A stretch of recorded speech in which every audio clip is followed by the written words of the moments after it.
Hello everyone and welcome to competition community. मैं Mrs Annu Roy competition community के FTI programme के Hindi language part 1 में आप सभी का स्वागत करती हूँ। जैसे कि आप सभी को पता है, सी सेट में दो भाषाएं हिंदी और छत्तीसगढ़ी जो है वो रखी गई है और इसी हिंदी भाषा के दो वीडियोस में मैं आपको हर एक टॉपिक से रिलेटेड कितनी तरह के प्रश्न घुमावदार तरीके से पूछे जाते हैं, कैसे उसके डाउट्स को क्लियर करने होंगे और कैसे उसके प्रश्न को समझकर उत्तर लिखना है, ये सारी चीजें बहुत बारीकी से आपको समझाने की कोशिश करूंगी। प्रश्न का दायरा ज्यादा बड़ा है, इसलिए वीडियो का समय भी थोड़ा बड़ा हो सकता है। बोझिल मन से ना देखिए, क्योंकि जिस तरह की कट ऑफ जा रहे हैं, मुझे हमेशा से ये महसूस होता है कि लैंग्वेज एक ऐसा पार्ट है जो आपके अंक को आपको बढ़ाकर देने में मदद करेगा। इसलिए बोझिल मन से ना देखते हुए किस तरह की चीजें आपको समझाई जा रही हैं, उन चीजों को लेकर आप चलेंगे। तो सबसे पहले हम चलते हैं हिंदी भाषा के पार्ट 1 के पोर्शन में, जहां पर सबसे पहले प्रश्न की ओर हम चलते हैं कि सबसे पहला प्रश्न क्या पूछता है। सबसे पहला प्रश्न कहता है, भारत में किस भाषा परिवार का प्रयोग नहीं किया जाता। भाषा परिवार क्या होते हैं? जब किसी भाषा का जन्म एक मूल भाषा से हो तो उसे भाषा परिवार कहा जाता है। पूरे विश्व में बोलियां और उपबोलियों को मिलाकर लगभग 7000 प्रकार की भाषाएं हैं, जिसे प्रमाणित तौर पर 2796 या राउंड फिगर में हम 3000 टाइप के लैंग्वेजेस में डिस्ट्रीब्यूट करते हैं। उन्हें 12 भाषा परिवार में बांटा गया है, जिसमें से भारत के अंतर्गत मुख्य तौर पर प्रयोग की जाती है भारोपीय, दक्षिण भारत में प्रयोग की जाती है द्रविड़ और मध्य भारत के कुछ हिस्से में प्रयोग की जाती है आग्रेय। लेकिन प्रश्न का पूछना यह है कि किस भाषा परिवार का प्रयोग नहीं किया जाता, तो ऑप्शन नंबर सी है आपका सूडानी, जिसका प्रयोग भाषा परिवार के तौर पर भारत में नहीं किया जाता। क्वेश्चन नंबर 2, देवनागरी लिपि का जन्म हुआ है। लिपि क्या होती है? किसी भी भाषा को लिखने का ढंग, तरीका, कायदा, किसी भी ध्वनि के सुनाई देने वाले वर्ण को एक रूप देना, यानी किसी भी भाषा के ध्वनि संकेतों को आड़ा, तिरछा, वक्र आकार देकर निश्चित रूप से यदि उसके सांकेतिक चिन्ह बनाए जाए तो वह प्रक्रिया लिपि कहलाती है। तो यहाँ प्रश्न है कि देवनागरी लिपि का जन्म हुआ है।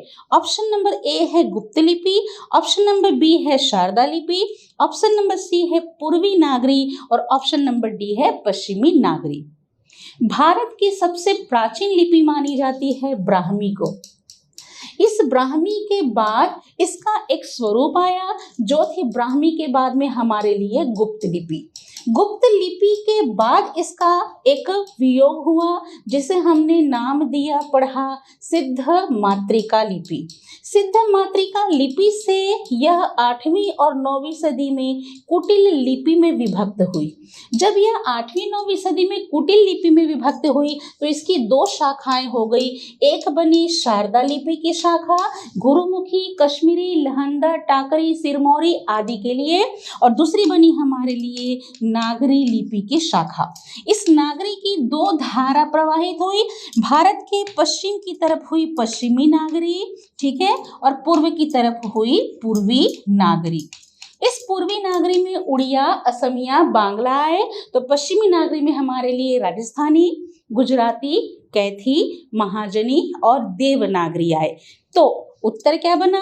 देवनागरी लिपि का जन्म ऑप्शन नंबर डी पश्चिमी नागरी से हुआ है। अब आते हैं अगले क्वेश्चन में। अगला क्वेश्चन है, शॉर्ट सेनी में आने वाली बोली नहीं है। अब आप कहेंगे कि शॉर्ट सेनी क्या है? तो शॉर्ट सेनी में आने वाली बोली नहीं है। जब भारतीय भाषाओं का विकास हुआ तो भारतीय भाषाओं के विकास में सबसे पहले हमारी प्राचीन आर्य भाषा मानी जाती है संस्कृत, जिसके दो रूप थे, वैदिक संस्कृत और लौकिक संस्कृत। मध्यकाल में एक स्वयं के द्वारा कृत एक ऐसी भाषा का जन्म हुआ जो थी प्राकृत। प्राकृत का पहला स्वरूप था पाली और दूसरा स्वरूप प्राकृत के साथ अपभ्रंश का माना जाता है। मध्यकाल में अपभ्रंश भाषाएं ऐसी भाषा थी जिसमें लोक भाषाओं का जन्म हुआ था। इसी अपभ्रंश भाषा की शाखाओं में से एक थी हमारे लिए शौरसेनी जो पश्चिम की तरफ बोली जाती थी, एक पूर्व की ओर थी मागधी। इसी तरह शौरसेनी और मागधी के मध्य थी हमारे लिए अर्धमागधी, ठीक है। फिर पैशाची, इसके बाद है ब्राचड़, इसके बाद है खस, ठीक है। फिर है महाराष्ट्री और एक है हमारे लिए गुर्जर यानी कि गुजराती, ठीक है। इसके अंतर्गत बोलियों को रखा गया था। तो शौरसेनी जो पश्चिम के अंतर्गत बोली जाती थी, इसी पश्चिमी शौरसेनी के अंतर्गत आने वाली बोलियों में से कौन सी नहीं है ये पूछा गया है। ऑप्शन नंबर ए है Brajbhasha, option number B Bundeli, option number C Magahi और ऑप्शन नंबर डी कौरवी। पश्चिमी शौरसेनी के अंतर्गत ब्रजभाषा, बुंदेली, बांगरू, खड़ी बोली, कन्नौजी ये सभी आती थी, परंतु ये जो ऑप्शन नंबर सी है मगही, यह हमारे लिए मागधी के अंतर्गत आती थी। भोजपुरी, उड़िया, असमिया, ये जो मगही है यह मागधी के अंतर्गत आती थी। इसलिए क्वेश्चन नंबर 3 शौरसेनी में आने वाली बोली नहीं है, तो option number C Magahi Shauraseni में आने वाली बोली नहीं है। नेक्स्ट वन क्वेश्चन, मुख से निसृत होने वाले उस स्वर का जो कर्णगत हो सके उसे कहा जाता है। ऑप्शन नंबर ए ध्वनि, ऑप्शन नंबर डी अक्षर, ऑप्शन नंबर सी वर्ण और ऑप्शन नंबर डी है शब्द। सबसे पहली बात कि मुख से निसृत होने वाले, यानी जब हम किसी भाषा का मौखिक उच्चारण करते हैं जो कानों के माध्यम से सुनाई देता है, तो उसे क्या कहा जाएगा? क्या हम उसे अक्षर कहेंगे? नहीं, अक्षर वो सांकेतिक चिन्ह है जिसके माध्यम से ध्वनि के संकेतों को स्थान दिया जाता है। यही अक्षर वर्ण कहलाता है और वर्ण से मिलकर बनते हैं शब्द। लेकिन प्रश्न ने क्या पूछा है कि मुख से निकलने वाले उस स्वर का जो कर्णगत हो सके उसे कहा जाता है। तो इसका आंसर है ऑप्शन नंबर ए ध्वनि, जो कानों के माध्यम से हमको सुनाई देती है। अब हम आते हैं नेक्स्ट क्वेश्चन में। क्वेश्चन नंबर 5, ये वर्ण हिंदी वर्णमाला में नहीं है। हिंदी वर्णमाला यानी कि देवनागरी के वर्णाक्षरों का हिंदी में प्रयोग किया जाना, लेकिन चूंकि संस्कृत के वर्णाक्षरों से हिंदी में आने वाले वर्णमाला की श्रृंखलाओं में इनमें से कौन सा वर्ण है जो हिंदी वर्णमाला में प्रयोग नहीं किया जाता? ऑप्शन नंबर ए है री, ऑप्शन नंबर बी है क्ष, ऑप्शन नंबर सी है री और ऑप्शन नंबर डी है अम। जब आप हिंदी में देवनागरी वर्णाक्षरों को देखेंगे तो ये पाते हैं कि यहाँ क्षत्रिय का क्ष तो संयुक्त व्यंजन यानी कि कॉन्सोनेंट में आपके ज्वाइंट कॉन्सोनेंट में आता है, जिसे हम संयुक्त व्यंजन कहते हैं। ऋषि का री स्वर के श्रेणी में रखा गया है और अंगूर के अम को अयोगवाह कहा जाता है। तो इनमें से ऑड वन नंबर क्या है कि हिंदी की वर्णमाला में ऑप्शन नंबर ए है जो री है, इसका इस्तेमाल नहीं किया जाता, जबकि संस्कृत में इसका प्रयोग फ्यूचर टेंस को लिखने के लिए यानी कि लृट लकार को लिखने के लिए प्रयोग किया जाता है। नेक्स्ट वन क्वेश्चन, अघोष ध्वनि कहते हैं स्वर और व्यंजन की यदि हम एक डिस्ट्रीब्यूशन की बात करें तो इन ध्वनियों का कुछ एक महत्वपूर्ण स्थान होता है। मुखाकृति, ओष्ठाकृति, स्वरतंत्र के माध्यम से, उच्चारण स्थान के माध्यम से, यहाँ तक कि इसके सारे कैटेगरी जो है वो डिस्ट्रीब्यूट किए गए हैं। उन्हीं में स्वर तंत्रिकाओं के माध्यम से व्यंजनों में अघोष ध्वनि का इस्तेमाल पाया जाता है। आखिर ये अघोष ध्वनि क्या होती है? तो अघोष ध्वनि कहते हैं, ऑप्शन नंबर ए दिया है जिसमें वर्णों का संयोग ना हो, ऑप्शन नंबर बी जिसमें स्वरों का संयोग हो, ऑप्शन नंबर सी जिसमें स्वर तंत्र कंपन ना करती हो और ऑप्शन नंबर डी जिसमें स्वर तंत्र कंपन करती हैं। अघोष और सघोष ये दो अलग पक्ष हैं। जब किसी ध्वनि का उच्चारण किया जाता है और उच्चारण करते समय जब स्वर तंत्रिकाएं एक दूसरे के पास आती हैं, एक दूसरे को घर्षण करती हैं, तो स्पर्श और घर्षण के साथ यदि ध्वनि उच्चारित हो तो वो सघोष कहलाती है। लेकिन जब वर्ण के उच्चारण के समय स्वर तंत्रिकाएं एक दूसरे से दूर हो, किसी प्रकार से उसमें घर्षण और कंपन के साथ ध्वनि उच्चारित ना हो, तो उसे अघोष ध्वनि कहा जाता है। तो अघोष ध्वनि है जिसमें स्वर तंत्र कंपन न करती हो, यानी कि ऑप्शन नंबर सी।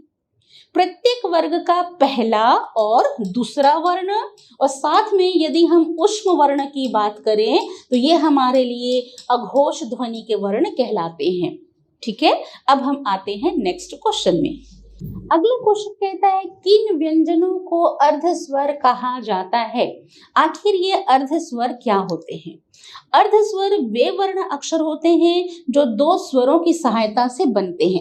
ऑप्शन दिया है श, व, इया, अण, य, व, री और र।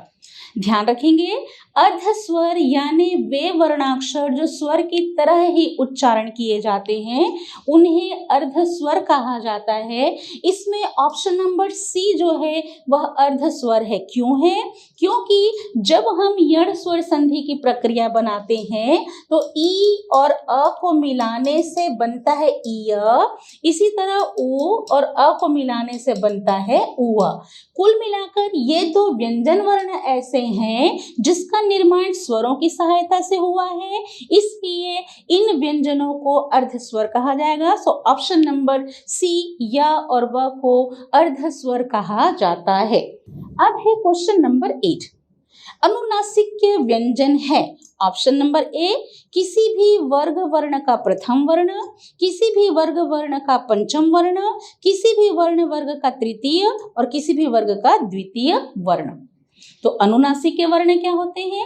जिन ध्वनि के उच्चारण में ध्वनि नासिका से प्रभावित होकर उच्चारित होती है उसे अनुनासिक वर्ण कहा जाता है, और जिसमें मुख से निकलने वाली वायु की ध्वनि मुख के द्वारा उच्चारित हो, नासिका का प्रभाव ना हो, उसे निर्नुनासिक कहा जाता है। इसलिए प्रत्येक वर्ग का पंचम वर्ण। अब आप कहेंगे कि वर्ग कहाँ है?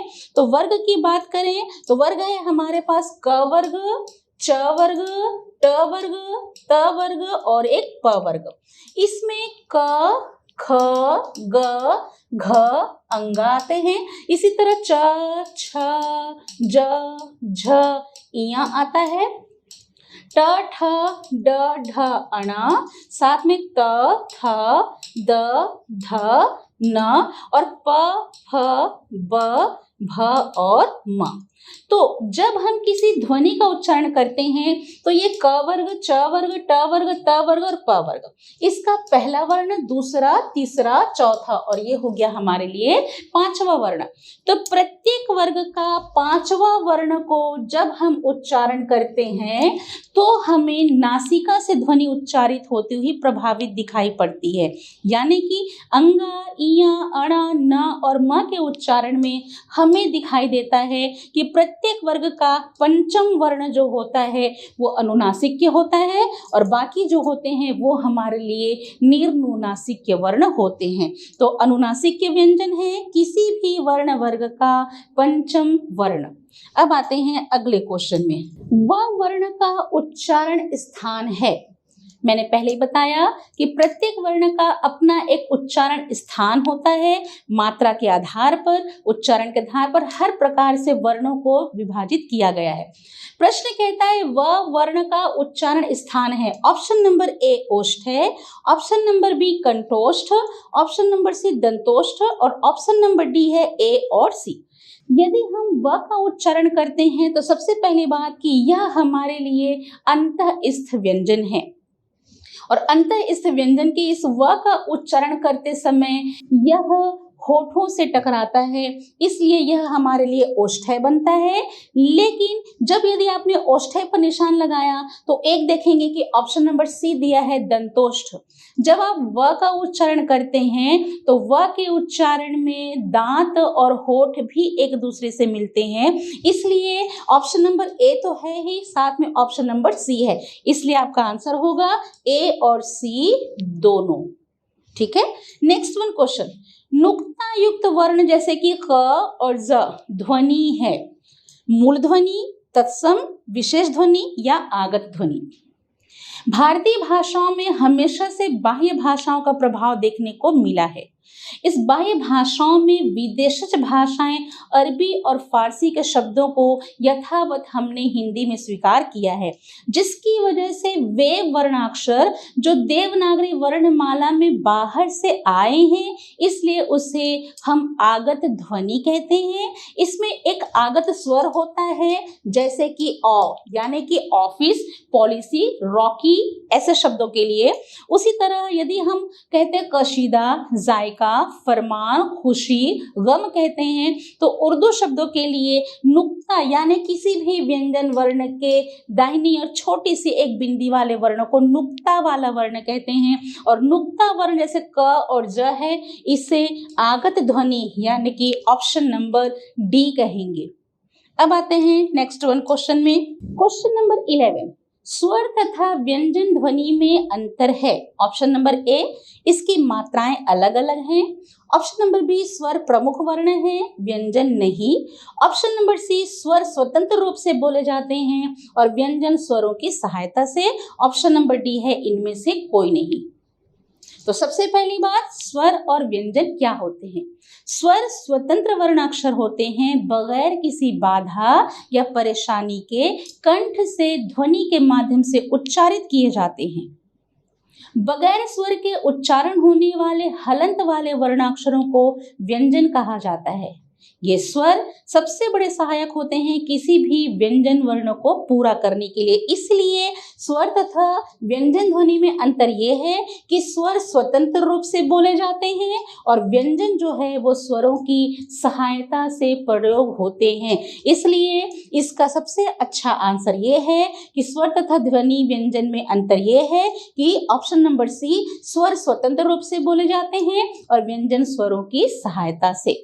नेक्स्ट वन क्वेश्चन, अम तथा अह को स्वर के साथ गिना जाता है क्योंकि। ऑप्शन नंबर ए, ये अनुस्वर तथा अनुनासिक हैं इसलिए। ऑप्शन नंबर बी, व्यंजन के बाद लगते हैं। ऑप्शन नंबर सी, ये मूल स्वर हैं, या ऑप्शन नंबर डी, देवनागरी वर्णमाला में है। स्वरों के डिस्ट्रीब्यूशन में देखा जाए तो 5 लघु स्वर और 5 दीर्घ स्वर से हमारे पास 10 प्रकार के स्वर माने जाते हैं, परंतु ऋषि केरी को स्वर में श्रेणी देने से वर्तमान समय में 11 प्रकार के स्वर माने जाते हैं। लेकिन ये जो अंगूर का अम और आहा है, इसे अयोग वाह कहा जाता है क्योंकि ये व्यंजन के बाद प्रयोग किए जाते हैं। फॉर एग्जाम्पल, यदि व्यंजन क है और इसमें हम अम कहें तो अब यह व्यंजन के बाद प्रयोग होगा, जैसे कि कम। इसी तरह यदि हम क में अह का प्रयोग करें तब भी यह व्यंजन के बाद लगते हैं। इसलिए अम तथा अह को स्वर के साथ इसलिए गिना जाता है क्योंकि ये व्यंजन के बाद लगते हैं। जैसे कि सारे स्वर में क यदि हम ले तो व्यंजन के बाद लगता है, इसलिए हम यहाँ पर इसका आंसर लेंगे ऑप्शन नंबर बी, व्यंजन के बाद लगते हैं। अब आते हैं नेक्स्ट क्वेश्चन में। अब है क्वेश्चन नंबर 13, निम्नलिखित में से कौन सा पश्च स्वर है? पश्च स्वर यानी कि जिस वर्ण का उच्चारण करते समय जिह्वा का, जीभ का पिछला हिस्सा हरकत करता हो, उसे पश्च स्वर कहा जाता है। ऑप्शन नंबर ए है ई, ऑप्शन नंबर बी है आ, ऑप्शन नंबर सी है इया और ऑप्शन नंबर डी है अ। जब आप ई का उच्चारण करते हैं तो फ्रंट का एरिया जो है वो हरकत करता है, इसलिए उसे फ्रंटल वॉवेल कहा जाता है यानी कि अग्र स्वर। जब आप आ का उच्चारण करते हैं तो मध्य का मतलब कि हाई वॉवेल्स कहते हैं, जो मध्य का हिस्सा काम करता है। लेकिन इया चूंकि व्यंजन वर्ण है, लेकिन हम ऑप्शन नंबर आ की बात करें, ऑप्शन नंबर बी आ, यानी कि जब हम आ का उच्चारण करते हैं तो जिह्वा का पश्च का भाग हरकत करता है, इसलिए निम्नलिखित में से ऑप्शन नंबर बी आ पश्च स्वर माना जाएगा। क्वेश्चन नंबर 14, उच्चारण का सीधा प्रभाव लेखन विधान या वर्तनी पर पड़ता है, क्या आप इस कथन से असहमत हैं, पूर्णतः असहमत हैं, सहमत हैं, कथन का कोई अभिप्राय नहीं। जब आपका प्रोनाउंसिएशन ही मिस्टेक होगा तो रिटन फॉर्म में भी आपको मिस्टेक देखने को मिलेगी, यानी किसी भी भाषा का शुद्ध रूप उसके उच्चारण में देखने को मिलता है। यदि हमारे भाषा के उच्चारण में शुद्धता है तो लेखन में भी शुद्धता होगी, इसलिए उच्चारण का सीधा प्रभाव लेखन विधान या वर्तनी पर पड़ता है। क्या आप इस कथन से सहमत हैं? तो ऑप्शन नंबर सी, हाँ, हम इस कथन से सहमत हैं। अब आते हैं अगले प्रश्न में। क्वेश्चन नंबर 15, निम्न में से मूर्धन्य ध्वनि कौन है? ऑप्शन नंबर ए है क ख, ऑप्शन नंबर बी च छ, ऑप्शन नंबर सी ड ढ, ऑप्शन नंबर डी ख और भ। तो मूर्धन्य ध्वनि क्या होती है? जब हवा फेफड़ों के द्वारा निकलकर मुख के इंद्रियों को स्पर्श करती हुई बाहर निकलती हैं तो उसे हम स्पर्श व्यंजन कहते हैं। प्लोजिव कॉन्सोनेंट भी कहते हैं, स्टॉप कॉन्सोनेंट भी कहते हैं, या उसे म्यूट कॉन्सोनेंट कहा जाता है। जिस तरह मैंने वर्ग बताए थे क च ट त प वर्ग, उसी में से ट वर्ग के वर्ण को मूर्धन्य ध्वनि कहा जाता है, रेट्रोफ्लेक्स कहा जाता है, क्योंकि मूर्धन्य का मतलब है जब व्यंजन वर्ण का उच्चारण किया जाता है और व्यंजन वर्ण के उच्चारण करते समय जब जिह्वा में मुड़ाव उत्पन्न होता है और यह मूर्धा को यानी कि ऊपर के प्लेटियों को छूकर नीचे फटके से आता है, तब इसे मूर्धन्य ध्वनि कहते हैं। तो जब आप ऑप्शन नंबर सी ड और ढ का प्रयोग करते हैं तब यह वर्ण मूर्धन्य वर्ण के नाम से पुकारे जाते हैं। तो 15 नंबर के प्रश्न का उत्तर है ऑप्शन नंबर सी ड और ढ। यहाँ दिए हुए सही वर्तनी का चयन कीजिए। अब आप इसे पढ़कर देखेंगे तो अंतर्गत, अंतर्गत, अनृतगत और अंतर्गत होगा। और शुद्ध वर्तनी कहती है कि हमारे उच्चारण के अनुसार यहाँ पर त और ग के बीच में आधे र का प्रयोग किया है, यानी कि अंतर्गत कह रहे हैं तो यहाँ पर त और ग से मिलकर ये बना है। तो ऑप्शन नंबर जो डी है अंतर्गत, यानी कि त और ग के बीच में आरएफ वर्ण का प्रयोग होना इसके वर्तनी के शुद्धिकरण को प्रस्तुत करता है। अगला प्रश्न है, निम्न वर्णों में उत्क्षिप्त वर्ण की पहचान कीजिए। ऑप्शन नंबर ए अड़, ऑप्शन नंबर बी र, ऑप्शन नंबर सी ढ और ऑप्शन नंबर डी ए और सी। उत्क्षिप्त वर्ण क्या होते हैं? जिन ध्वनियों के उच्चारण करते समय जिह्वा में एक झटका महसूस हो, ऐसा लगे कि मुंह से कुछ फेंका जा रहा हो, तो उत्क्षिप्त वर्ण कहलाते हैं। मूर्धन्य वर्ण का डमरू का ड और ढक्कन के ढ को उत्क्षिप्त वर्ण कहा जाता है। जब यह शुरू में है जैसे कि डमरू कहता है, जब यह डफली कहता है, तब इसके नीचे किसी प्रकार की कोई बिंदी नहीं है, लेकिन यही किसी वर्ण अक्षर के अंत में आता है, ठीक है, या फिर वो मध्य में आता है तो एक छोटी सी बिंदी इसके नीचे आती है और यह उत्क्षिप्त वर्ण बन जाता है। सेम सिचुएशन ढक्कन के ढ में है। जब वह ढोलक कहता है तो कोई बिंदी नहीं, लेकिन यदि वह बढ़ई कहता है तो उसके नीचे एक बिंदी आ जाती। तो ऑप्शन नंबर डी ए अड़ा और ऑप्शन नंबर सी अड़ा को दोनों को उत्क्षिप्त वर्ण कहा जाता है। क्वेश्चन नंबर 18, य का उच्चारण स्थान बताइए। चूंकि यज्ञ का य है तो अंतःस्थ व्यंजन, लेकिन जब इस अंतःस्थ उष्म और संघर्षी व्यंजन को उच्चारण स्थान के आधार पर कंठव्य, तालव्य, दंतव्य, मूर्धन्य और ओष्ठ्य में रखा गया तो य के उच्चारण स्थान किस में आ गए?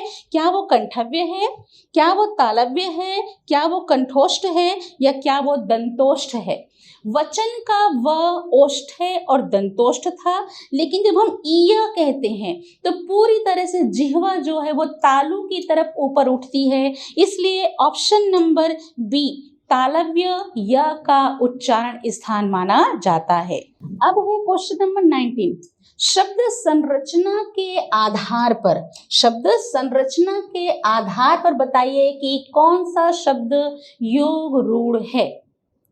वर्णाक्षरों के सार्थक समूह को कहा जाता है शब्द, और शब्द के अगर हम आधार बताएं कि किस तरह की संरचना होती है तो रचना या बनावट के आधार पर 3 प्रकार के शब्द होते हैं, रूढ़, यौगिक और योग रूढ़। उद्भव या उत्पत्ति के आधार पर तत्सम, तद्भव, देशज, विदेशज होते हैं, ठीक है, और अर्थ के आधार पर सार्थक और निरर्थक। यहाँ पूछा है शब्द संरचना यानी कि बनावट के आधार पर बताइए कि कौन सा शब्द योग रूढ़ है। योग रूढ़ का मतलब होता है ट्रेडिशनल कंबाइंड वर्ड्स, मतलब कि वे शब्द जो 2 शब्दों से मिलकर बना हो, आवश्यकता पड़ने पर जिसे 2 खंड में बांटा जा सके, लेकिन यदि किसी परंपरा के नियमों से रूढ़ होता है तो ऐसे शब्दों को योग रूढ़ शब्द कहा जाता है। यहाँ ऑप्शन नंबर ए है पवित्र, ऑप्शन नंबर बी है कुशल, ऑप्शन नंबर सी है विनिमय और ऑप्शन नंबर डी है जलज। तो यौगिक शब्द का निर्माण किससे होता है? संधि, समास, उपसर्ग और प्रत्यय से। यहाँ है ऑप्शन नंबर डी जलज, इसे योग रूढ़ शब्द कहा जाएगा क्योंकि जल में ज प्रत्यय लगाने से जलज बना और जलज का उच्चारण करते ही यह सबसे पहले कमल को संबोधित करता है, इसलिए शब्द संरचना के आधार पर इनमें से ऑप्शन नंबर डी जलज योग रूढ़ शब्द है। नेक्स्ट वन क्वेश्चन, जिस शब्द का कोई सार्थक खंड न हो सके अथवा परंपरा से बंधा एवं स्वतंत्र प्रयोग होता हो कहा जाता है योग रूढ़, यौगिक रूढ़ और तत्सम। अभी मैंने बताया कि स्वतंत्र सत्ता रखने वाले ऐसे शब्द जिसके खंड ना किए जा सके, किसी परंपरा से बंधा स्वतंत्र रूप से प्रयोग होता है, ऐसे शब्दों को ऑप्शन नंबर सी रूढ़ शब्द कहा जाता है, यानी कि ट्रेडिशनल वर्ड्स कहा जाता है। लेकिन योग रूढ़ यानी कि यौगिक भी है और रूढ़ है, तो योग रूढ़ ट्रेडिशनल कंबाइंड बना और यौगिक वे शब्द होते हैं जो 2 शब्दों की प्रक्रिया से मिलकर बने होते हैं, संधि, समास, उपसर्ग और प्रत्यय। यहाँ प्रश्न पूछा है कि जिस शब्द का कोई सार्थक खंड ना किया जा सके, जैसे कि जल, हम इसका सार्थक खंड नहीं कर सकते। हम यहाँ पर इस्तेमाल के तौर पर देखें तो यदि हम पानी कहते हैं, यदि हम भवन कहते हैं तो इसके वर्णाक्षरों को अलग कर सकते हैं, तो शब्दों को सार्थक खंड किया नहीं जा सकता। और अगर हम रूढ़ की बात कर रहे हैं तो पानी, जल, भवन ये रूढ़ शब्द माने जाते हैं। नेक्स्ट वन क्वेश्चन, अगला प्रश्न है देशज शब्द वे शब्द हैं जो ऑप्शन नंबर ए है गांव में बोले जाते हैं, ऑप्शन नंबर बी जो देश में बोले जाते हैं, ऑप्शन नंबर सी स्थानीय बोलचाल या अज्ञात स्रोत से हिंदी में आए हैं और ऑप्शन नंबर जी जो देशी है। देशज क्या होते हैं? ऐसे शब्द जो किसी स्थानीय बोलचाल, प्रांत और लोक भाषाओं के शब्द हैं जिसकी व्युत्पत्ति अज्ञात होती है और वैसे हम उसे लोक भाषाओं से हिंदी में लेकर आते हैं, तो ऐसे शब्द को लोकल वर्ड्स यानी कि देशज शब्द कहा जाता है। तो देशज शब्द वे शब्द हैं जो स्थानीय बोलचाल या अज्ञात स्रोत से हिंदी भाषा में प्रयोग किए जाते हैं। अगला है क्वेश्चन नंबर 22। क्वेश्चन नंबर 22 कहता है परीक्षा शब्द निम्न में से किस वर्ग में आता है? ठीक है, ऑप्शन नंबर ए दिया है आपको किस वर्ग में आता है। ऑप्शन नंबर जो ए है वो कहता है तत्सम, ऑप्शन नंबर बी कहता है तद्भव, ऑप्शन नंबर सी कहता है देशज और ऑप्शन नंबर डी कहता है विदेशज। तो आखिर ये होते क्या है? रचना के आधार पर रूढ़, यौगिक और योग रूढ़ शब्द होते हैं और अकॉर्डिंग टू ओरिजिन कहें या इतिहास, उद्भव, उत्पत्ति कहें तो Sanskrit related all words used in Hindi, यानी कि संस्कृत के शब्दों का हूबहू हिंदी भाषा में प्रयोग किया जाना बिना किसी परिवर्तन के तत्सम शब्द कहलाता है। हिंदी कन्वर्टेड मतलब जब वो संस्कृत के शब्दों का हिंदी में परिवर्तन कर दिया जाता है, सरल रूप देकर लेकर, तो Sanskrit words when Sanskrit words converted into Hindi that called तद्भव शब्द। और जैसे अभी मैंने बताया किसी स्थानीय बोलचाल से लिए गए शब्द देशज हैं, और बाहर भारत के बाहर से आए हुए शब्दों को विदेशज या फॉरेन वर्ड्स कहा जाता है। तो परीक्षा शब्द निम्न में से किस वर्ग में आता है? तो परीक्षा शब्द है ऑप्शन नंबर ए, तत्सम शब्द। इसका एक तद्भव रूप बन जाता है परीक्षा से परख। ठीक है, तो संस्कृत के शब्द का हिंदी में उसी रूप में प्रयोग किया जाना तत्सम कहलाता है। हिंदी में परिवर्तित कर दिया जाए संस्कृत के शब्दों का तो वो तद्भव बन जाता है। और प्रश्न ने पूछा है परीक्षा शब्द निम्न में से किस वर्ग में आता है? तो ऑप्शन नंबर ए, वह तत्सम के वर्ग में आता है। अब हम आते हैं नेक्स्ट वन क्वेश्चन में। यौगिक शब्द की पहचान कीजिए। जैसे कि मैंने अभी बताया कि यौगिक शब्द क्या है? दो शब्दों से मिलकर बना हुआ ऐसा शब्द जिसे आवश्यकता के अनुसार दो भाग में विभक्त किया जा सकता है, ऐसे शब्दों को यौगिक शब्द कहा जाता है, यानी कि कंबाइंड वर्ड्स कहा जाता है। ऑप्शन नंबर ए है पंकज, ऑप्शन नंबर बी है जलज, ऑप्शन नंबर सी है दीन और ऑप्शन नंबर डी है पाठशाला। यौगिक शब्द का निर्माण होता है संधि की प्रक्रिया से, समास की प्रक्रिया से, ठीक है, साथ में हम कुछ प्रीफिक्स यानी उपसर्ग और कुछ सफिक्स यानी प्रत्यय का प्रयोग करते हैं। अब यहाँ दिया है कि इनमें से यौगिक शब्द की पहचान क्या है। पंकज कहते ही वह योग रूढ़ हो जाता है, जलज कहते भी वह योग रूढ़ हो जाता है, दिन हमारे लिए रूढ़ शब्द है, लेकिन यदि हम देखें तो पाठशाला हम इसे दो भाग में विभक्त कर सकते हैं, इसलिए यौगिक शब्द यहाँ से बनती है हमारे लिए पाठशाला, ऑप्शन नंबर डी।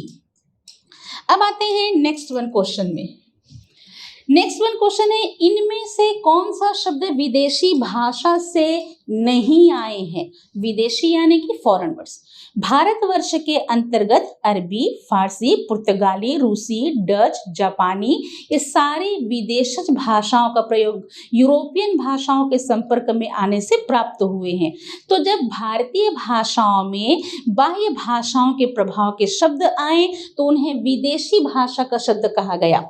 प्रश्न कहता है इनमें से कौन सा शब्द विदेशी भाषा से नहीं आया है? ऑप्शन नंबर ए शादी, ऑप्शन नंबर बी साबुन, ऑप्शन नंबर सी ट्रेन और option number D kabaddi.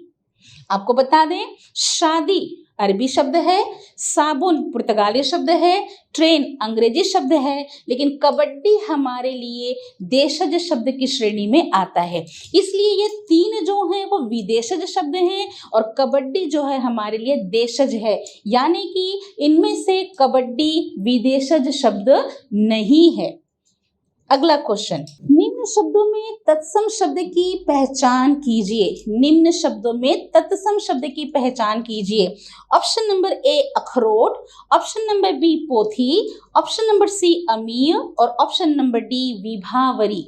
Sanskrit शब्द के शब्दों का हिंदी भाषा में हूबहू प्रयोग किया जाना तत्सम कहलाता है। तत् यानी उसी के और सम मतलब समान, ठीक है।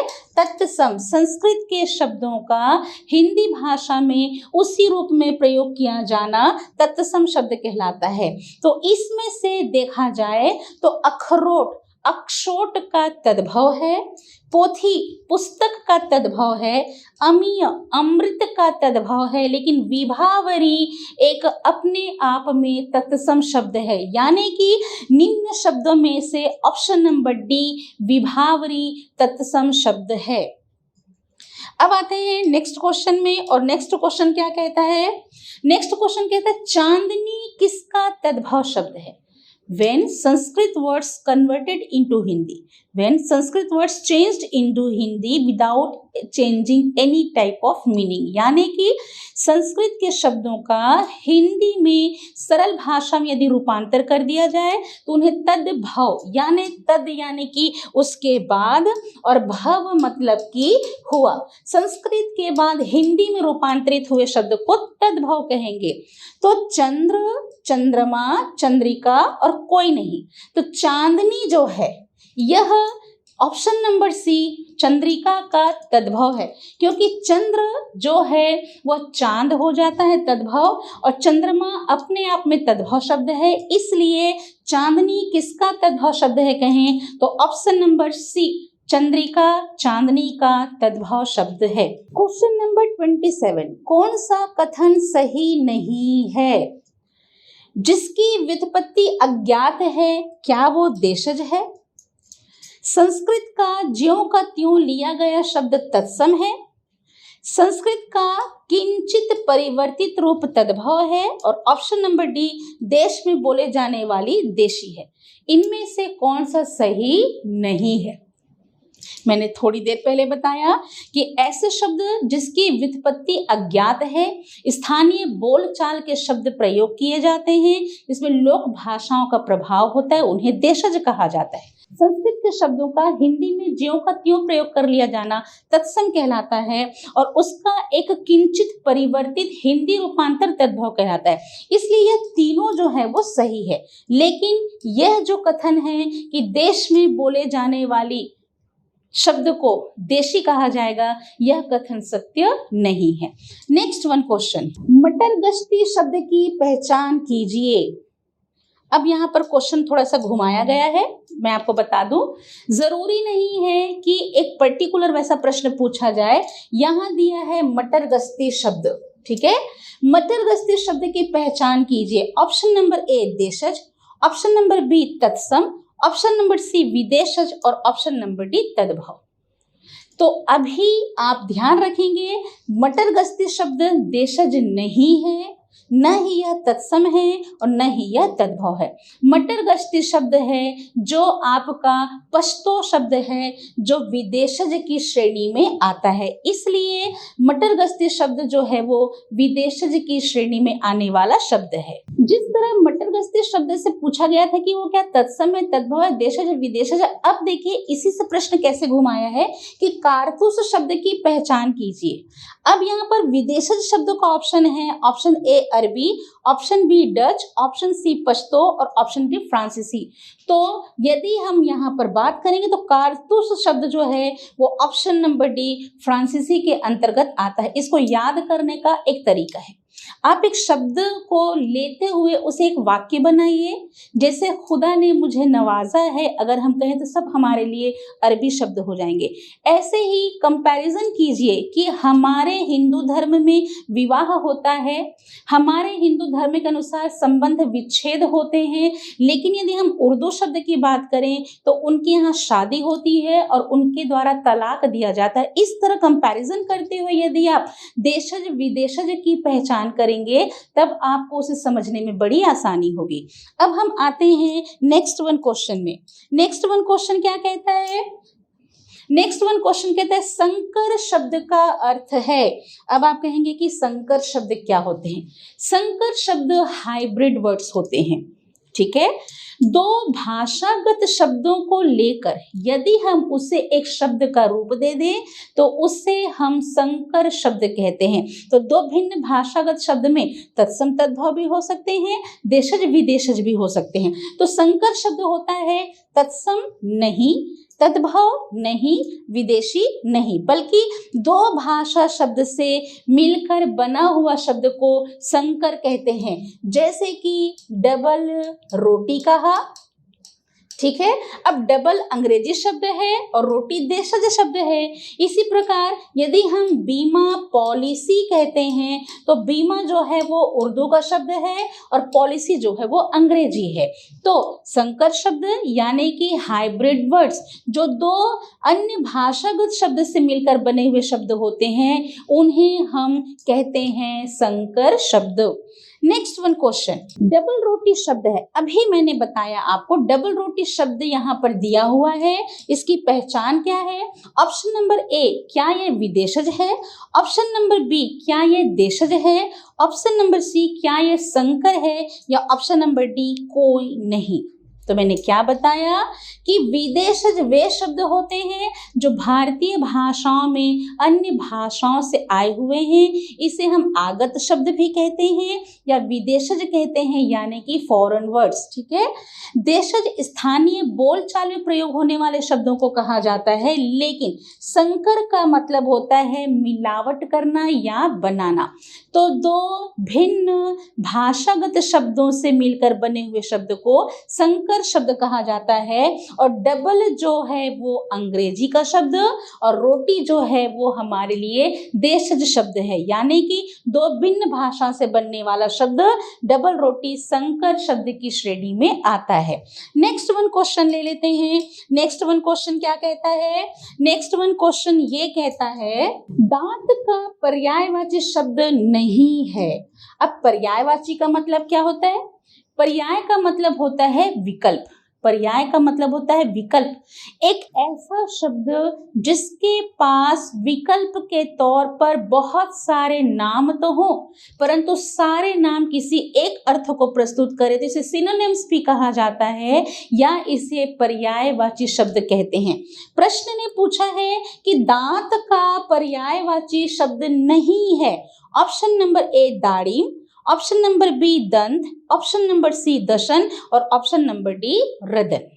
ठीक है, तो पर्यायवाची शब्द की एक ऐसा शब्द जिसके की अर्थ एक हो परंतु विकल्प के तौर पर बहुत सारे नाम हो, पर्यायवाची शब्द कहलाते हैं। तो दाड़िम की यदि हम बात करें तो ये पोमीग्रेनेट यानी अनार को कहा जाता है, जबकि दंत, दशन और रदन सभी दांत के पर्यायवाची शब्द माने जाते। तो इसका आंसर है दाड़िम, ऑप्शन नंबर ए, जो दांत का पर्यायवाची शब्द नहीं है। अगला क्वेश्चन है मीत किसका पर्यायवाची शब्द है? मीत किसका पर्यायवाची शब्द है?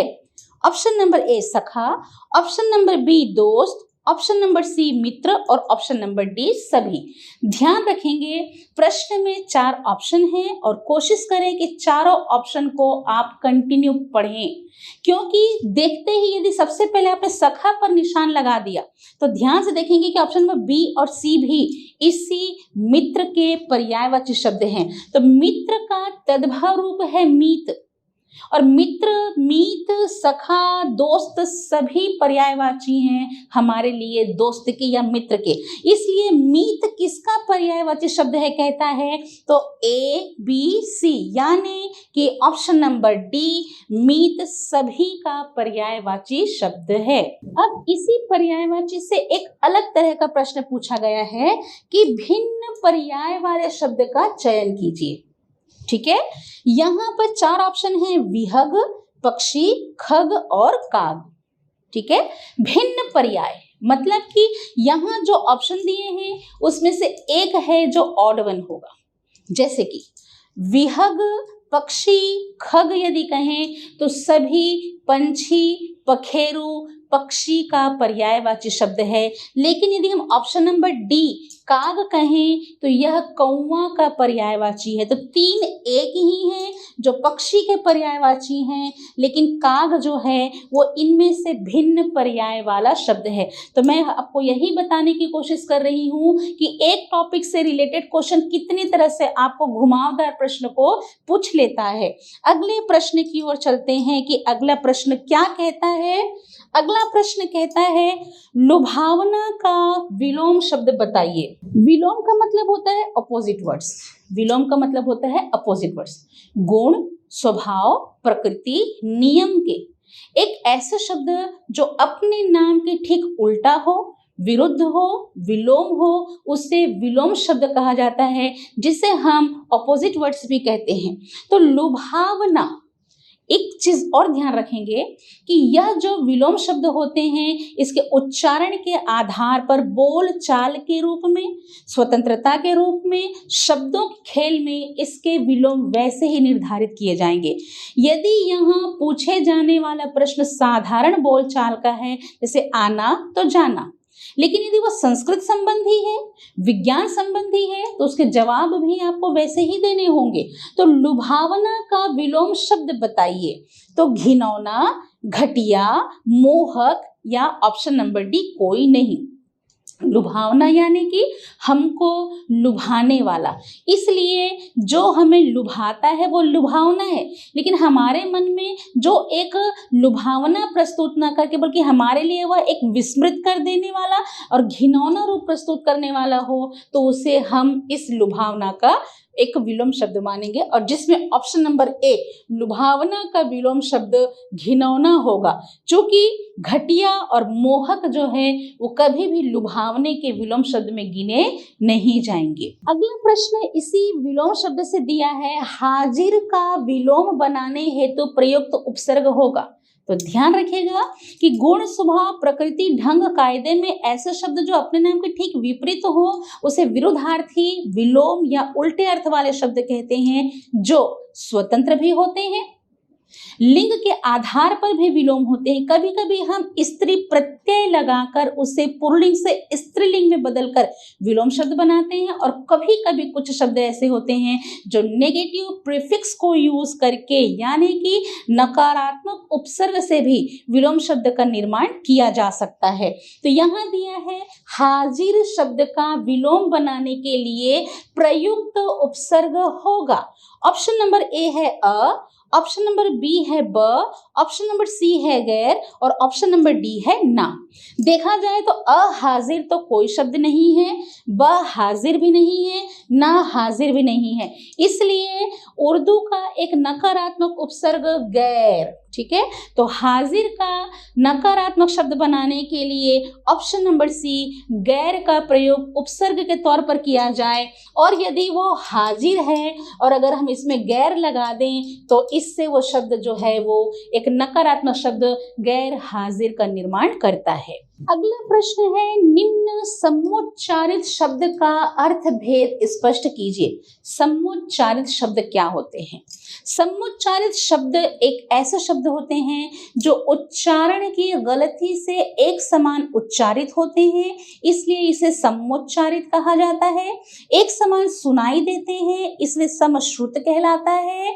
और इसी तरह जब हम उसके अर्थ को जानते हैं तो उच्चारण और लेखन की गलती से वर्तनी के प्रभाव से अर्थ भिन्न हो जाते हैं, इसलिए इसे भिन्नार्थक शब्द भी कहा जाता है। हम इसे प्रोनेम्स भी कह सकते हैं, और इसका दूसरा नाम similar word with distinguished meaning भी के नाम से पुकारा जाएगा, यानी कि सम उच्चारित शब्द, एक समान उच्चारित होने वाला। इसमें ऑप्शन दिया है आरती और आरती। ठीक है, उच्चारण की गलती देखिए, यदि आपने इसे आरती आरती पढ़ा तो कोई अंतर नजर नहीं आता, लेकिन जहाँ छोटी ई की मात्रा लगी है आरती और बड़ी ई की मात्रा लगी है आरती, तो इसका अर्थ दिया है ऑप्शन नंबर ए दुख पूजन, ऑप्शन नंबर बी पूजन दुख, ऑप्शन नंबर सी दुख नाम और ऑप्शन नंबर डी है नाम और पूजन। तो यहाँ पर इसका उत्तर क्या होगा? तो सबसे पहली बात कि जहाँ पर छोटी ई की मात्रा लगी है आरती, उसका अर्थ है दुख और इस आरती का अर्थ है पूजन। अब यदि यही ऑप्शन नंबर बी में आंसर लगा दिया, तब आपने जो दुख है उसको पूजन बना दिया और जो आरती है उसको आपने दुख बना दिया। तो थोड़ी सी गलती से ही यहाँ आपके शब्द के अर्थ जो है वो भिन्न हो जाते हैं। तो समुच्चारित शब्द को समश्रुत, समरूपी, भिन्नार्थक भी कहा जाता है, और इसे प्रोनेम्स के भी नाम से पुकारा जाता है कि एक ऐसे शब्द जिसका कि उच्चारण एक समान हो परंतु अर्थ और मात्रा और वर्तनी के आधार पर भिन्न अर्थ देने वाले हों, उन्हें समुच्चारित शब्द कहा जाता है। नेक्स्ट वन क्वेश्चन, प्रति उपसर्ग से निर्मित शब्द है। अब उपसर्ग क्या होते हैं? उपसर्ग को कहा जाता है प्रीफिक्स।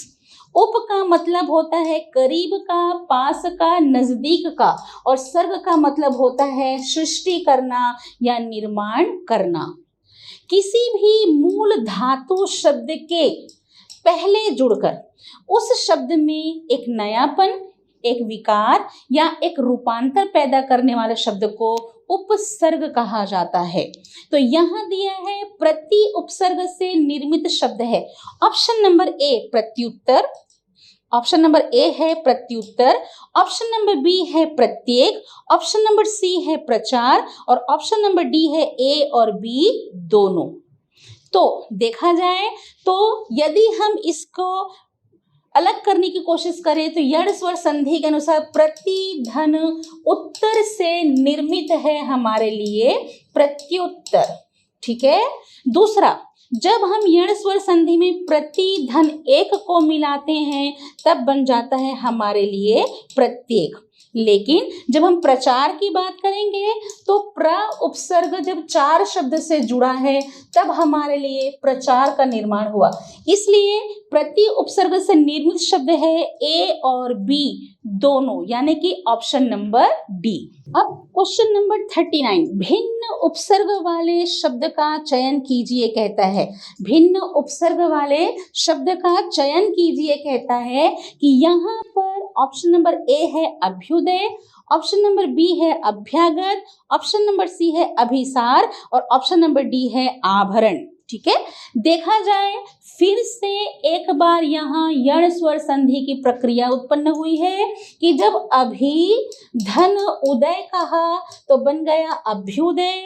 इसी तरह जब अभी धन आगत कहा तो बन गया अभ्यागत और अभी में यदि हम मान लगा दें या सार लगा दें तो बन गया अभिसार। लेकिन आभरण कहते हैं तो यहाँ आ उपसर्ग है भरण धातु शब्द के साथ में, इसलिए 3 में अभि उपसर्ग का प्रयोग किया गया है लेकिन आभरण में उपसर्ग आ का प्रयोग किया है। तो इन सभी में भिन्न उपसर्ग वाला शब्द है ऑप्शन नंबर डी आभरण। और इस तरह प्रश्नों को समझने की आप कोशिश करेंगे कि कहीं से भी प्रश्न कुछ भी घुमाकर आपको पूछता है, लेकिन चारों ऑप्शन को पढ़ना बिल्कुल ना भूलें। नेक्स्ट वन आपका आता है, कौन सा उपसर्ग आचार शब्द से पूर्व यानी कि पहले लगा दिए जाने पर उसका अर्थ जुल्म हो जाता है। ठीक है। अब देखा जाए तो ऑप्शन नंबर ए है दूर, ऑप्शन नंबर बी है अति, ऑप्शन नंबर सी है नीर और ऑप्शन नंबर डी है सद। जब हम आचार शब्द के पहले दूर को लगाएंगे तब यह हमारे लिए दुराचार यानी कि बुरा आचरण बन जाएगा। जब हम नीर को लगाएंगे तो नीराचार, यह भी हमारे लिए बुरा आचरण बन जाएगा। और सद को लगाएंगे तो हमारे लिए सदाचार यानी कि अच्छा आचरण हो जाएगा। लेकिन जब आप इस अति को इस आचार में लगाते हैं, अति धन आचार, तो ये पाते हैं कि फिर से यण स्वर संधि की प्रक्रिया के अनुसार अति आचार से अत्याचार होता है और अत्याचार का मतलब ही जुल्म होता है। इसलिए प्रश्न 40 में पूछा गया कि कौन सा उपसर्ग आचार शब्द से पूर्व लगने पर उसका अर्थ जुल्म हो जाता है, तो ऑप्शन नंबर बी है अति, जिसका प्रयोग करने से अत्याचार जैसा शब्द का निर्माण किया जाएगा। अब यहाँ क्वेश्चन नंबर 41 कहता है, निम्नांकित में कौन सा शब्द कृदंत प्रत्यय से बना है। प्रत्यय का मतलब क्या होता है? किसी भी धातु शब्द के अंत में जुड़कर उस शब्द में एक नयापन, एक विकार या एक रूपांतर उत्पन्न करने वाले शब्द को प्रत्यय कहा जाता है, जिसे हम सफिक्स के नाम से जानते हैं। जो धातु शब्द के पहले जुड़ा वो प्रीफिक्स था, लेकिन धातु शब्द के अंत में जुड़ा तो वो सफिक्स कहलाता है।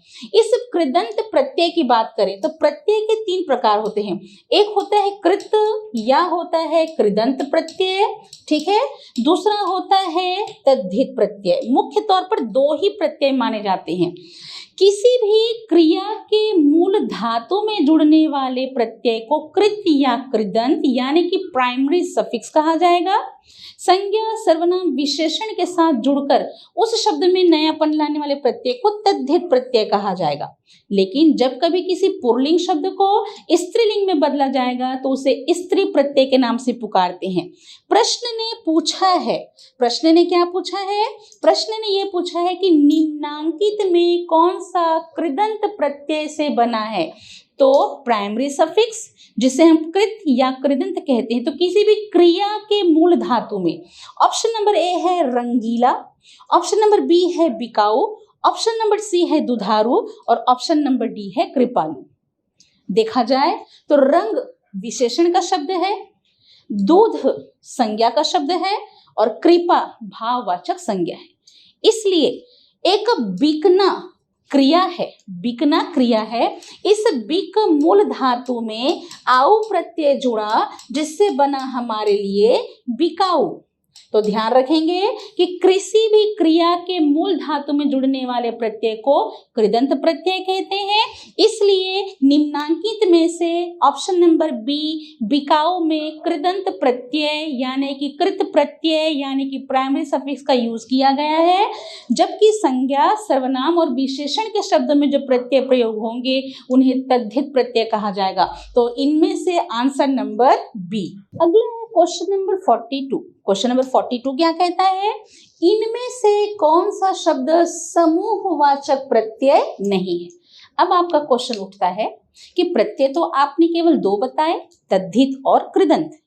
एक गौण रूप बताया स्त्री प्रत्यय का। ये समूहवाचक प्रत्यय क्या होते हैं? ये उपसर्ग और ये प्रत्यय दो ऐसे तत्व होते हैं जो किसी भी शब्द में नयापन, बदलाव, विकार या रूपांतर पैदा करते हैं। ठीक है।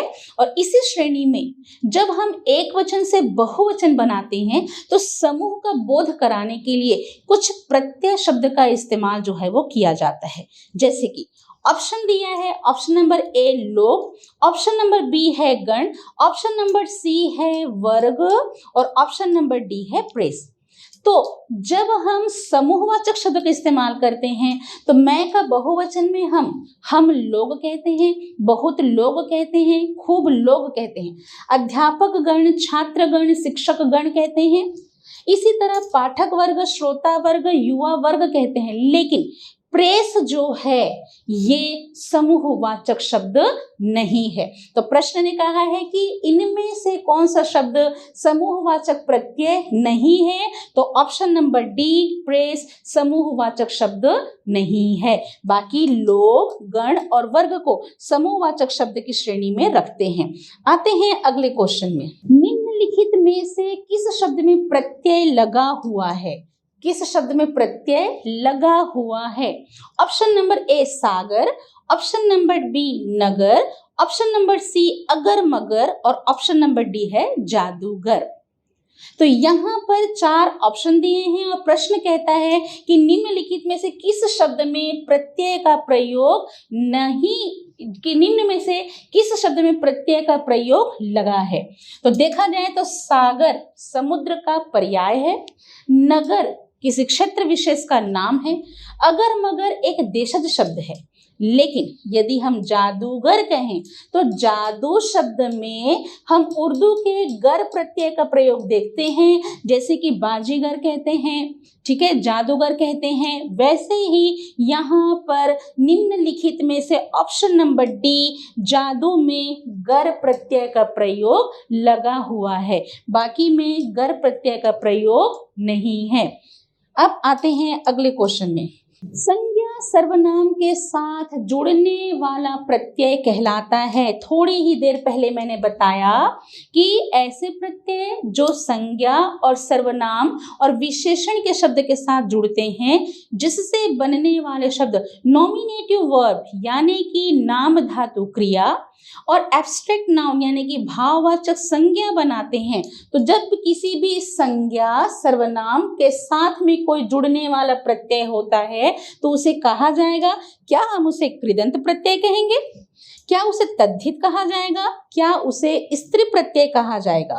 तो आपको बता दें कि यहाँ पर हम ये ऑप्शन में देखेंगे कि ये जो प्रत्यय हैं इसमें से कृदंत वो प्रत्यय हैं जिसका प्रयोग हम किसी भी क्रिया के मूल धातु में जोड़कर करते हैं।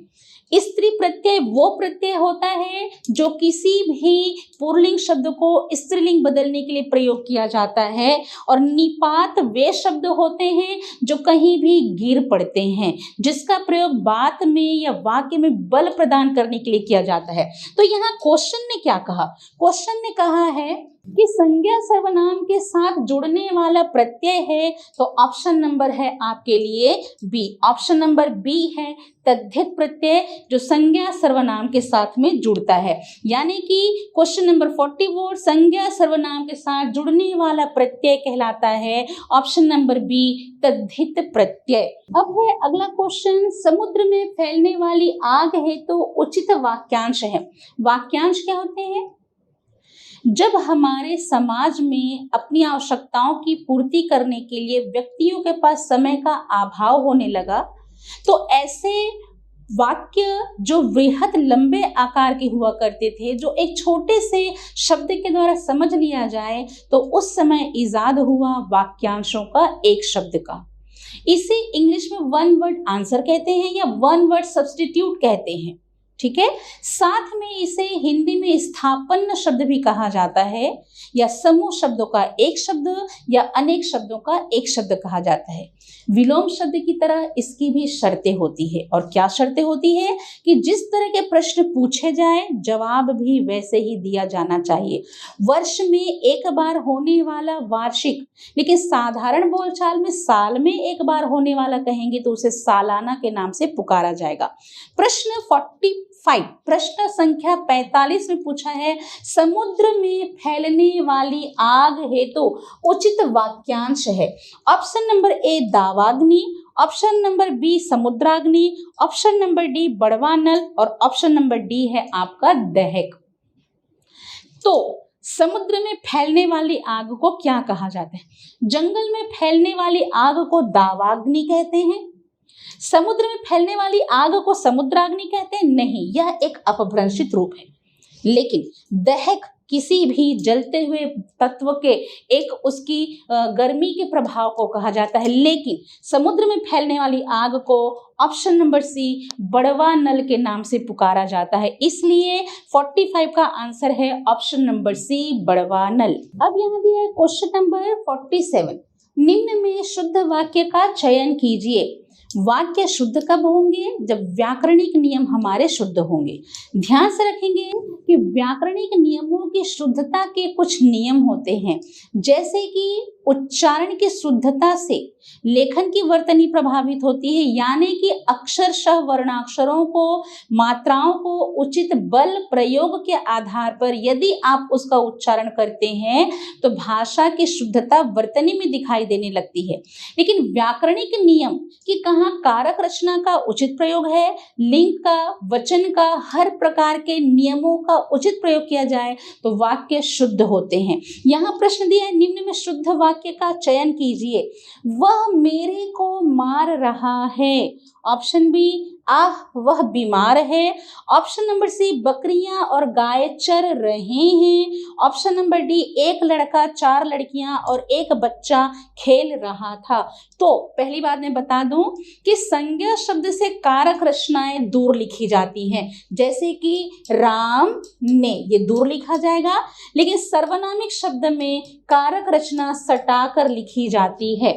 यदि दो कारक प्रयोग हैं, जैसे कि उसके लिए, तो दो कारक विभक्तियों को दूर लिखा जाएगा। ठीक है, पूर्वकालिक क्रिया सटाकर लिखी जाती है, जाकर, उठकर, बैठकर। और संयुक्त क्रियाओं को देखा जाए, जैसे कि उठ बैठा, तो उसे दूर लिखा जाता है। अगली बार विराम चिन्ह का प्रयोग भी देखने को है। यहाँ देखा जाए तो आह वह बीमार है कहता है, तो यहाँ पर एक विराम चिन्ह विस्मयादि बोधक का अभाव है। वह मेरे को मार रहा है नहीं, बल्कि वह मुझको मार रहा है। बकरियां और गाय चर रहे हैं, तो ध्यान रखेंगे जब किसी वाक्य में भिन्न भिन्न प्रकार के कर्ता भिन्न भिन्न वचन में, भिन्न भिन्न लिंग में आते हैं, तो अंतिम कर्ता जिस वचन और लिंग में है, क्रिया उसी के अनुसार लिखी जाती है। ठीक है, अगली बात कि दो विपरीत लिंग के कर्ता यदि एक वचन में हो तो क्रिया पुल्लिंग बहुवचन में लिखी जाती है। जैसे कि राजा और रानी निवास करते थे, माँ और पिताजी बाजार गए हैं, दीदी और जीजाजी घर आए हैं। लेकिन यदि किसी वाक्य में अलग अलग प्रकार के कर्ता हैं, जैसे यहाँ पर एक लड़का जो है पुल्लिंग एक वचन है, 4 लड़कियां स्त्रीलिंग बहुवचन है और अंतिम कर्ता एक बच्चा पुल्लिंग एक वचन है, इसलिए क्रिया भी पुल्लिंग एक वचन होगी। इसलिए निम्न में से शुद्ध वाक्य ऑप्शन नंबर डी कि एक लड़का, 4 लड़कियां और एक बच्चा खेल रहा था। अब आते हैं नेक्स्ट वन क्वेश्चन में। अगला प्रश्न है, गले का हार होना मुहावरे का अर्थ है। मुहावरा को हम इडियम्स कहते हैं। समाज में लोगों के द्वारा जब कुछ अनुभव को, चरम सत्य को या ऐसे अनुभव को साझा करने के लिए लोगों द्वारा कही गई बातों का उल्लेख देखने को मिला तो इसे मुहावरा और लोकोक्ति के नाम से पुकारा जाता है। तो आखिर ये मुहावरा क्या होते हैं? मुहावरा वाक्यांश होता है जो किसी विशेष लाक्षणिक अर्थ को प्रस्तुत करता है।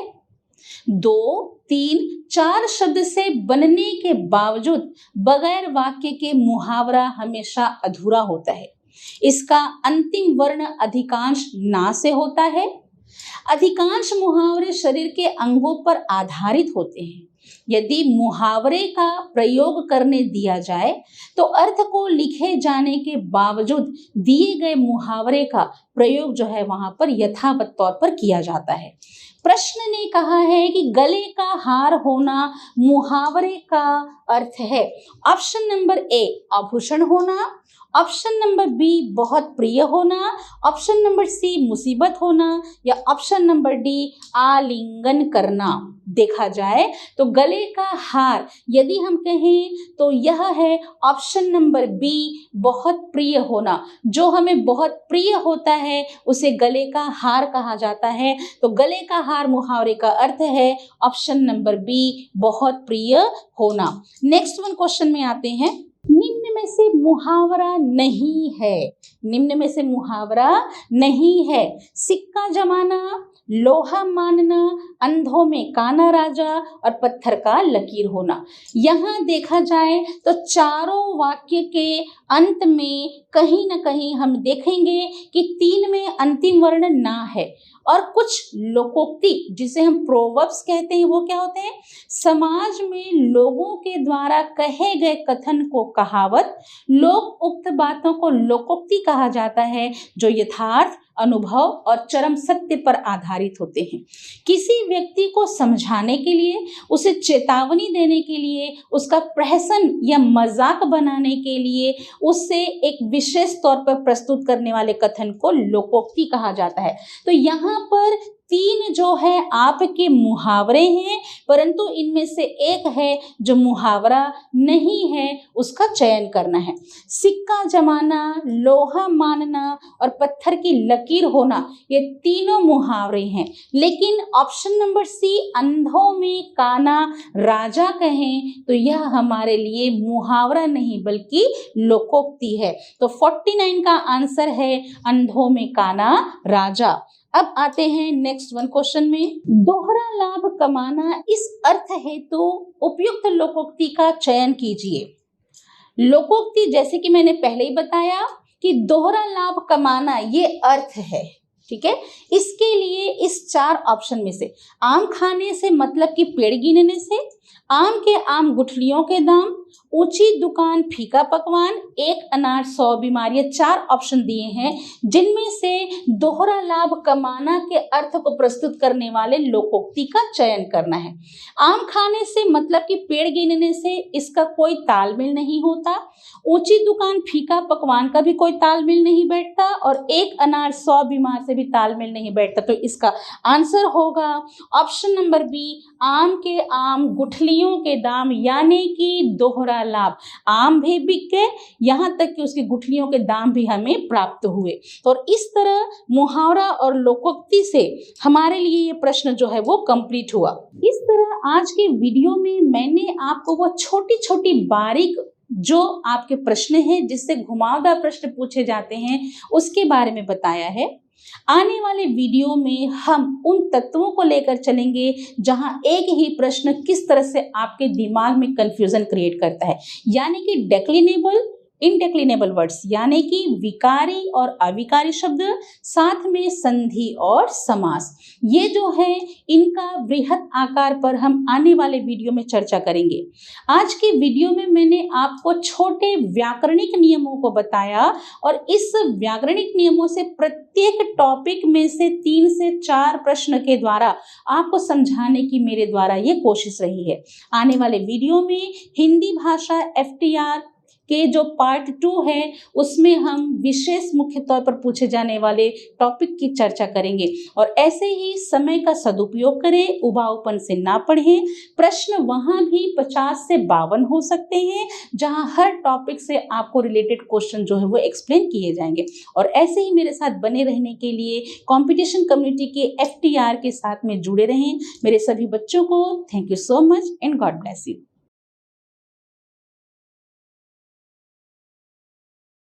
CGPSC की संपूर्ण तैयारी के लिए कंपटीशन कम्युनिटी के YouTube चैनल को सब्सक्राइब कीजिए और डेली अपडेट्स के लिए बेल आइकन को प्रेस करना ना भूलें।